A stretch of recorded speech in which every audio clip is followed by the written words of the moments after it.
Idi, Amin Dada. Idi, Amin Dada. Idi, Amin Dada. Idi, Amin Dada. Idi, Amin Dada. Idi, Amin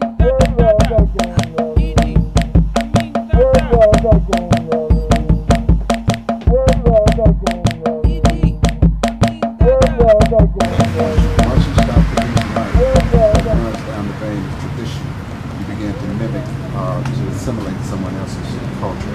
With the social, political situation that we find ourselves in here in America because of the unusual way in which we came here, internally we did not bring any cultural information with us.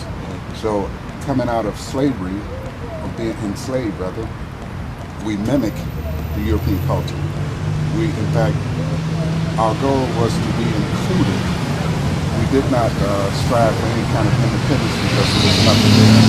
So we tried that. It did not work. And so we had a state in our history at this point in time where we began to say, okay, I need to know something about Africa. So we began to insist that Africans history be taught in the school system. This started during the 60s. And then we insist that it be taught at the universities. So the next thing is to get the masses of the people interested in themselves as African people, and that's what we're trying to do here. So iron teaching rocks how to rust. What it does, it raises the concern that here we are the rocks, the Europeans would be the iron. And rusting is really a state of deterioration. But in the course of that installation out there, iron, rust, they stumbled upon the fact that they all came from the same thing, rocks. It's just that the past had been so far and apart that we had forgotten that at one time rock played a major role in developing Africa's. We were able to level mountains, we were able to make tools that could crack rocks, do etc.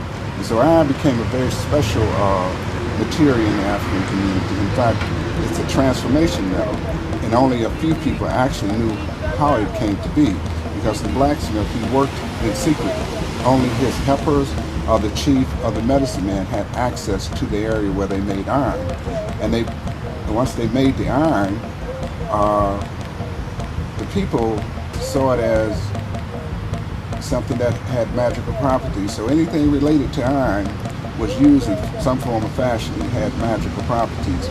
In fact, a lot of the sculptures that was created to protect the area are iron was placed in it.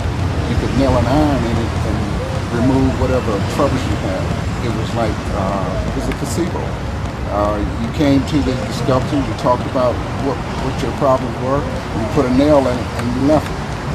And the person left there thinking that it worked. So we have an Nkisi out there that's protecting that installation, because we know that traditional systems that have been put in place for thousands of years, the power to get back to Africa, and those who fought to get back to Africa after they got here. So we have created sacred grounds out there, and also African burial ground. See, the first Africans who came here, anyone that died, there was a tradition that you would go through. You didn't just die and go to the ground. The community went through various ceremonies, so that was incomplete. And that process, that area out there is also in memory of those Africans who died and did not go through that proper ceremony. So their essence, their nyama, would leave their body and find a safe haven. So we have a monument to the Africans who died not trying to rust, and we also have an area for those Africans who died that they knew that they would not go through a proper procedure. You see, traditionally in Africa, everyone knew what was going to happen to them at death. So they prepared for it. That was the last stage in their life. So for them to die knowing that they would not go through the proper procedure, that was traumatic. And that monument out there is for them. So that place is sacred and people can sense it. It transcends all racial, in fact, it acts as where folks can forget about their political, so-called racist biases and come here and participate. So that's the genesis of what we're doing. Do you guys hold events here much? Yeah, we have 3 festivals out there on the stage, and then other folks come here and say, okay, can I use the stage? Which is primarily the purpose. In any village, there was a place for those folks who had talents to exhibit it without worrying about a cost to do whatever they want to do. So for a minimum cost of just to use our electricity, folks can come out there and do what they want to do on the stage. And we hope that this serves as a model for other communities to reclaim the community. It doesn't take a lot of money to do positive things.